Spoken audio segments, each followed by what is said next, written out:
Hello दोस्तों, स्वागत है आप सभी का हमारे चैनल यूपी एग्ज़ाम क्विज़र में। दोस्तों आज है 28 मार्च और आज की वीडियो में हम 28 मार्च से संबंधित करंट अफेयर्स के मोस्ट इंपॉर्टेंट क्वेश्चंस को डिस्कस करेंगे और हर एक क्वेश्चन से रिलेटेड आपको फैक्ट भी बताएंगे। और इस वीडियो की अगर आपको पीडीएफ डाउनलोड करनी है तो इसकी पीडीएफ आप हमारे टेलीग्राम ग्रुप से डाउनलोड कर सकते हैं। टेलीग्राम ग्रुप की लिंक आपको वीडियो के डिस्क्रिप्शन में मिल जाएगी। तो सभी लोग जो है टेलीग्राम को जरूर से ज्वाइन करें, वहाँ पर आपको सारी पीडीएफ एक साथ मिल जाती हैं। वीडियो के अंत में आपसे ये क्वेश्चन भी पूछेंगे जिसका जवाब आप सभी को कमेंट बॉक्स में देना है। तो चलिए स्टार्ट करते हैं। आज का सेशन शुरू करने से पहले हम कल के क्वेश्चंस का रिवीजन करेंगे। कल का पहला क्वेश्चन है, थानथाई पेरियार वन्यजीव अभ्यारण्य को किस राज्य का 18वां वन्यजीव अभ्यारण्य घोषित किया गया? तो ये ध्यान रखेंगे आप, थानथाई पेरियार वन्यजीव अभ्यारण्य ये है तमिलनाडु का। ऑप्शन यहाँ पे बी करेक्ट हो जाएगा। अगला है, किस नेता को आपराधिक मानहानि के मामले में दोषी ठहराए जाने के बाद लोकसभा के सदस्य के रूप में अयोग्य घोषित किया गया? तो किसको? तो राहुल गांधी को। ऑप्शन यहाँ पे बी करेक्ट हो जाएगा। अगला है दोस्तों, यूपी करंट अफेयर्स की लास्ट 6 मंथ की अगर आपको पीडीएफ ई बुक डाउनलोड करनी है तो इसकी लिंक वीडियो के डिस्क्रिप्शन में दी गई है, वहाँ से आप इस पीडीएफ ई बुक को डाउनलोड कर सकते हैं। ये जो पीडीएफ ई बुक है ये उत्तर प्रदेश के सभी कॉम्पिटिटिव एग्जाम्स के लिए मोस्ट इंपॉर्टेंट है। ठीक है, लास्ट 6 मंथ की है, यानी जुलाई 2022 से लेकर के दिसंबर 2022 तक की ये जो पीडीएफ ई बुक है इसमें हमने उत्तर प्रदेश करंट अफेयर्स के सभी क्वेश्चंस को विस्तार पूर्वक बताया है और करंट अफेयर्स के अलावा भी यूपी जीके के जो मोस्ट इंपॉर्टेंट टॉपिक हैं उसको भी इसमें कवर किया गया है। इसके आगे की अगर आपको 2023 से जनवरी और फरवरी मंथ की पीडीएफ ई बुक डाउनलोड करनी है तो इसकी लिंक भी आपको वीडियो के डिस्क्रिप्शन में दी गई है, तो वहाँ से आप ये दोनों पीडीएफ ई बुक डाउनलोड कर पाएंगे। और अगर इसे डाउनलोड करने में कोई प्रॉब्लम होती है तो साइट पर आपको व्हाट्सएप नंबर और ईमेल मिल जाएगा जिस पर आप कांटेक्ट कर सकते हैं। अगला, वित्त मंत्री ने पेंशन के मुद्दे पर विचार करने के लिए एक समिति गठित करने का प्रस्ताव दिया है। ये जो समिति है ये किसके अधीन स्थापित की जाएगी? ऑप्शन यहाँ पे सी करेक्ट होगा, वित्त सचिव के अधीन। अगला है, एनजीटी ने रामसर स्थलों की सुरक्षा में विफल रहने पर किस राज्य सरकार पर 10 करोड़ रुपए का जुर्माना लगाया है? तो ये लगाया गया है केरल सरकार पे। ऑप्शन यहाँ पे बी करेक्ट हो जाएगा। अगला है, मुख्यमंत्री शिवराज सिंह चौहान ने किस शहर में युवा महापंचायत के दौरान मध्य प्रदेश में राज्य युवा नीति और एक युवा पोर्टल का अनावरण किया? तो यहाँ पे ऑप्शन नंबर सी करेक्ट हो जाएगा, भोपाल में। अगला है, हाल ही में प्रदीप सरकार का निधन हो गया, ये कौन थे? तो जो प्रदीप सरकार है ये एक फिल्म निर्माता थे। ऑप्शन यहाँ पे सी करेक्ट होगा। अगला है, हाल ही में कहाँ पर 2 दिवसीय national science centre innovation festival कार्यक्रम का उद्घाटन किया गया? तो यहाँ पे ऑप्शन नंबर ए करेक्ट हो जाएगा, नई दिल्ली में। अगला है, किस राज्य विधानसभा ने ऑनलाइन जुए पर प्रतिबंध संबंधी विधेयक को 23 मार्च को सर्वसम्मति से पुनः पारित कर दिया? तो यहाँ पे ऑप्शन नंबर करेक्ट हो जाएगा, बी तमिलनाडु ने। अगला है, आर्थिक मामलों की मंत्रिमंडलीय समिति ने 2023-24 सीजन के लिए कच्चे जूट के लिए कितनी एमएसपी तय की है? तो ऑप्शन यहाँ पे ए करेक्ट होगा, 5050 रुपये प्रति क्विंटल। तो दोस्तों ये कल के क्वेश्चंस थे जिसका हमने रिवीजन किया। अब हम शुरू करते हैं आज का सेशन। आज का पहला क्वेश्चन है, हाल ही में किसे वन्यजीव संरक्षण पुरस्कार 2023 से सम्मानित किया गया?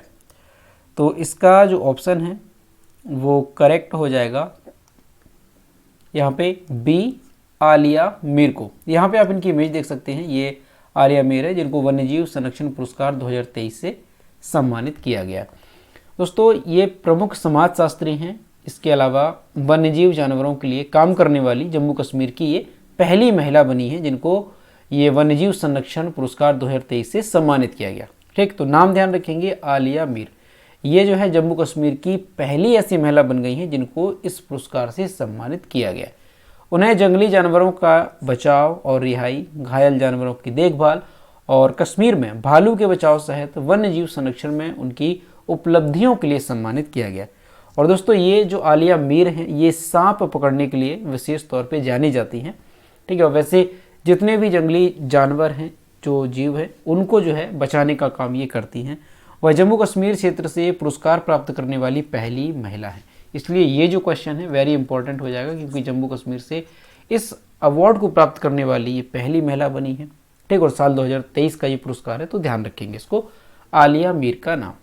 अगला है, भोपाल में ISSF विश्व कप शूटिंग चैंपियनशिप में तीसरे दिन पुरुषों की 10 मीटर राइफल स्पर्धा में कांस्य पदक किसने जीता? तो ये जीता है रुद्राक्ष पाटिल ने। ऑप्शन यहाँ पे बी करेक्ट हो जाएगा।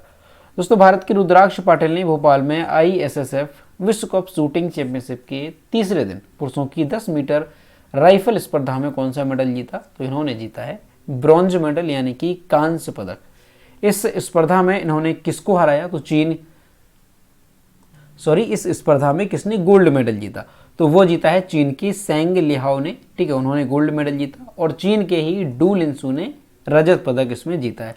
यानी अगर हम 10 मीटर राइफल स्पर्धा की बात करें तो इसमें जो है स्वर्ण पदक जीता है चीन के सेंग लिहाओ ने, और जो रजत पदक है वो भी चीन के डू लिंसू ने जीता, और जो भारत के रुद्राक्ष पाटिल हैं इन्होंने कांस्य पदक इस स्पर्धा में जीता है। रुद्राक्ष पाटिल ने 23 मार्च को अपनी जोड़ीदार नर्मदा राजू नितिन के साथ खेलते हुए मिश्रित स्पर्धा में कांस्य पदक जीता था। तो ये दोनों अवार्ड ध्यान रखेंगे। 23 मार्च को इन्होंने जो है मिश्रित स्पर्धा में कांस्य पदक जीता था, और इसके बाद इन्होंने जो है तीसरे दिन पुरुषों की 10 मीटर राइफल स्पर्धा में भी कांस्य पदक जीता है। तो रुद्राक्ष पाटिल का नाम यहाँ पे इंपॉर्टेंट हो जाएगा। ठीक है, अगर इनसे रिलेटेड ये भी पूछा जाए कि किस खेल से संबंधित है तो आप ध्यान रखेंगे आप ये जो है शूटिंग से संबंधित है। अगला है, केंद्र ने सभी सरकारी कर्मचारियों के लिए महंगाई भत्ते को 38% से बढ़ाकर के कितने प्रतिशत कर दिया है? तो जो महंगाई भत्ता है, जो DA है, डियरनेस अलावेंस, ये जो है 4% इंक्रीज किया गया है। ऑप्शन यहाँ पे सी करेक्ट हो जाएगा। 42% जो है ये अब हो गया। दोस्तों कैबिनेट ने केंद्र सरकार के कर्मचारियों के महंगाई भत्ते में 4% की बढ़ोतरी की। केंद्र ने सभी सरकारी कर्मचारियों के लिए जो महंगाई भत्ता है वो 38% से बढ़ा करके 42% कर दिया है।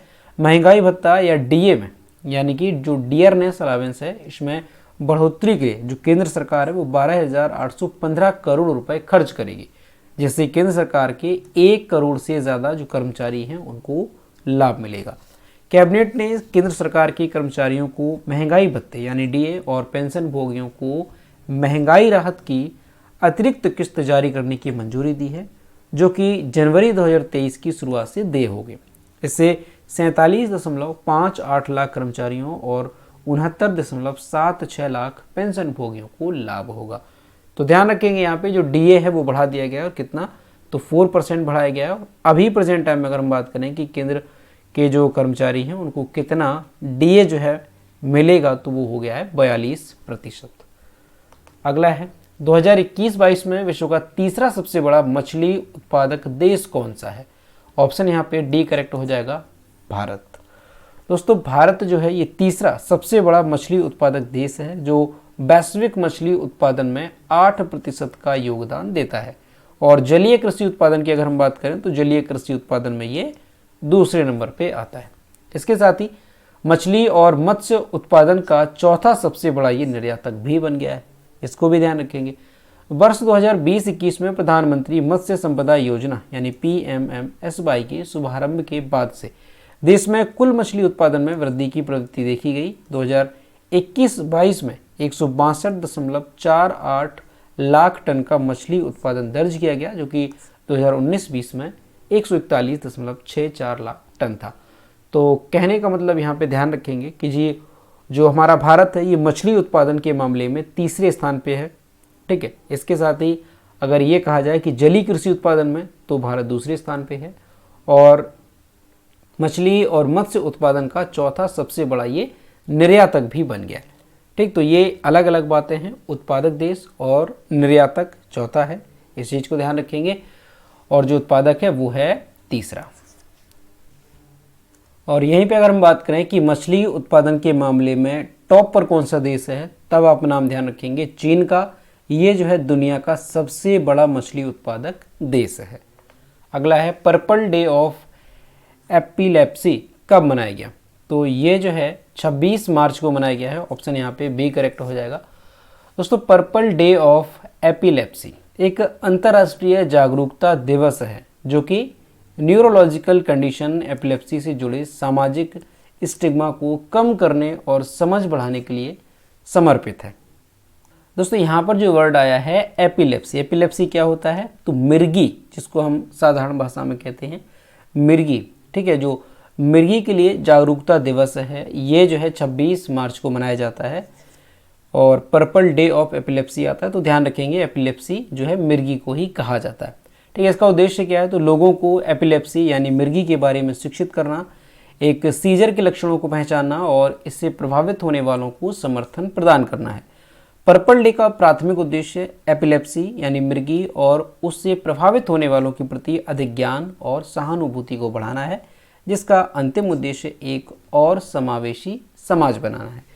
तो ध्यान रखेंगे यहाँ से जो पर्पल डे ऑफ एपिलेप्सी है यानी मिर्गी के लिए जो जागरूकता दिवस है, अंतर्राष्ट्रीय जागरूकता दिवस है, वो कब होता है, तो ध्यान रखेंगे 26 मार्च को ये मनाया जाता है।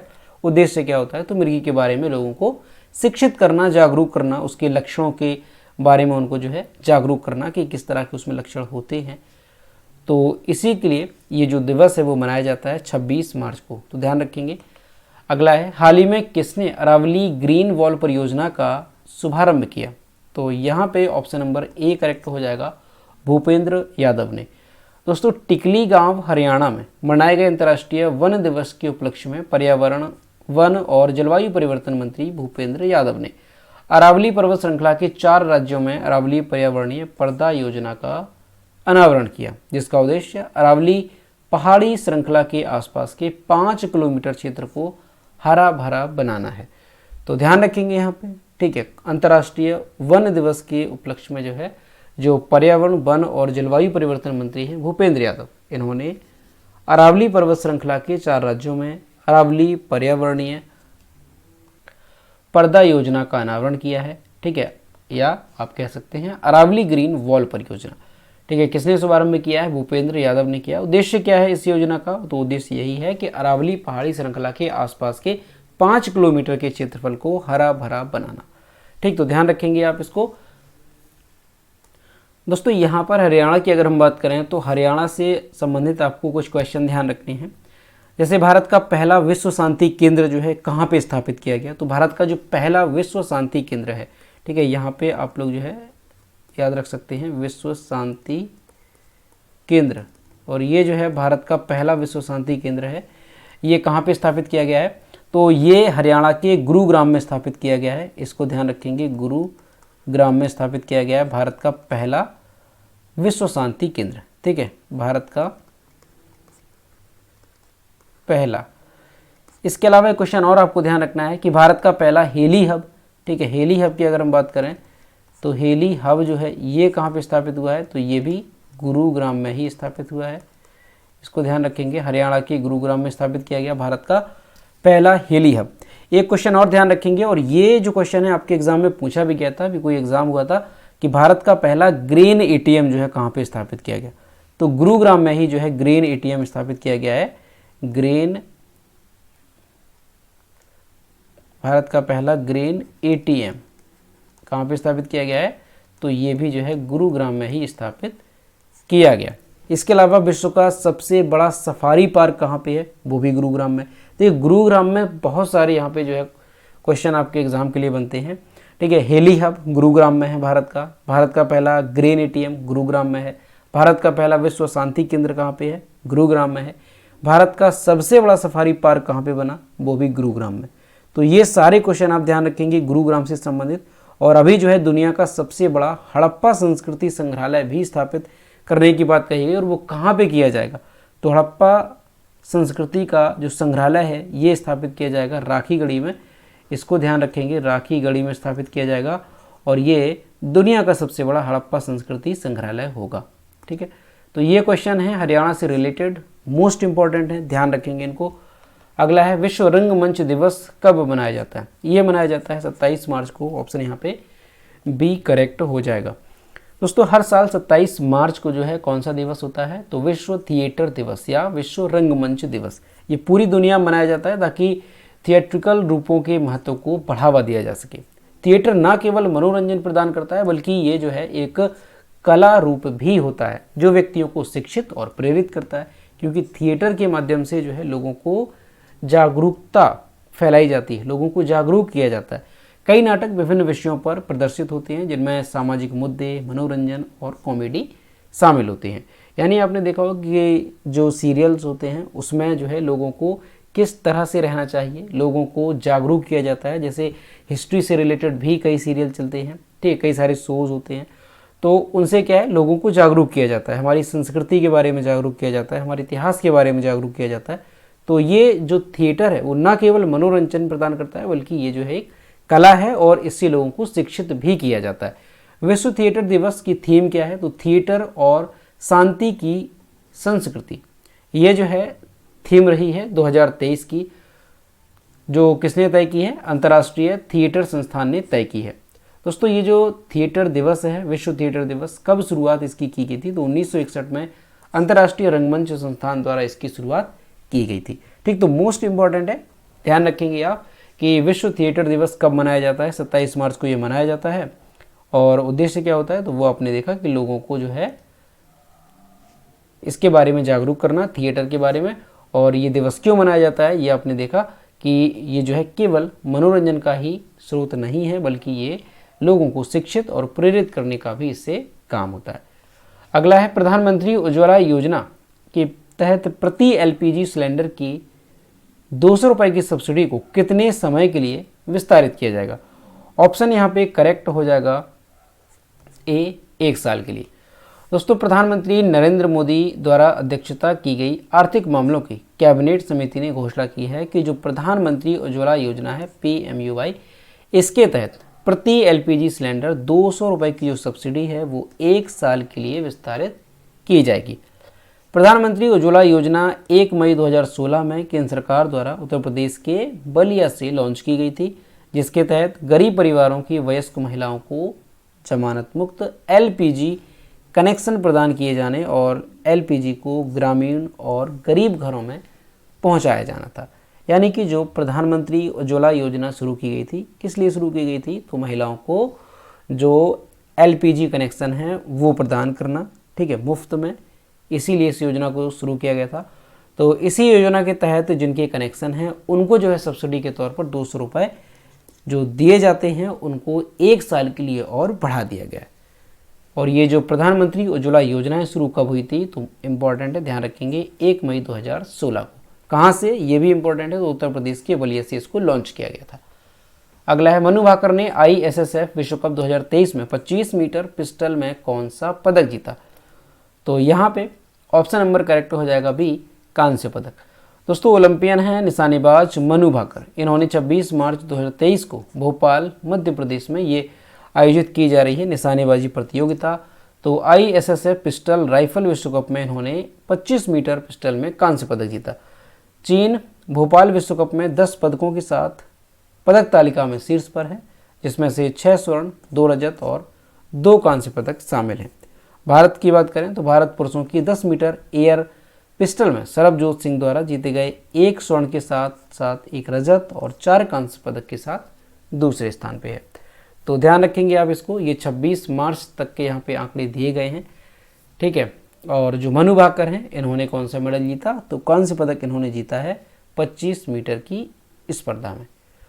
अगला है हाल ही में किसने स्विस ओपन युगल खिताब 2023 जीता है। तो ये जीता है ए और बी दोनों, यहाँ पे करेक्ट हो जाएगा सी ऑप्शन, यानी कि सात्विक साईराज रंकीरेड्डी और चिराग शेट्टी ने। दोस्तों सात्विक साईराज रंकीरेड्डी और चिराग शेट्टी ने 26 मार्च 2023 को Swiss open super series 300 badminton tournament में रेन जियानग्यू और टेन कियांग को हरा करके पुरुष युगल खिताब जीता। देखिए यहाँ पे आपको यही ध्यान रखना है किसने जीता है, तो सात्विक साईराज रंकीरेड्डी और चिराग शेट्टी, इन्होंने जो है स्विस ओपन का खिताब जीता है। दोनों ने 2022 में इंडिया ओपन और फ्रेंच ओपन, 2019 में थाईलैंड ओपन और 2018 में हैदराबाद ओपन का खिताब अपने नाम किया।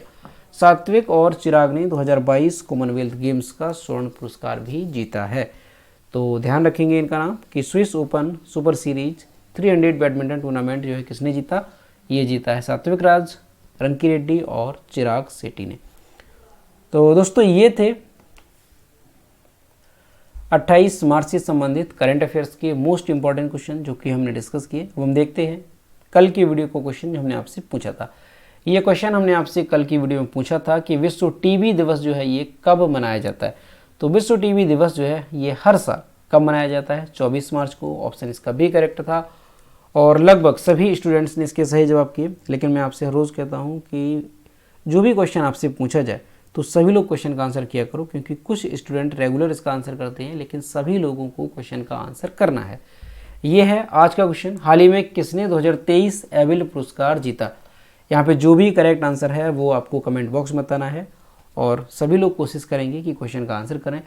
दोस्तों, आज का वीडियो कैसा लगा? अगर वीडियो पसंद आया हो तो इसे लाइक करें, अपने दोस्तों के साथ शेयर करें, और अगर अभी तक हमारे चैनल पर नए हैं तो सब्सक्राइब करना ना भूलें। साथ ही बेल आइकन को भी प्रेस करें ताकि सारी वीडियोज़ की नोटिफिकेशन आप तक पहुँचती रहे। तो मिलते हैं नेक्स्ट वीडियो में। Thank you.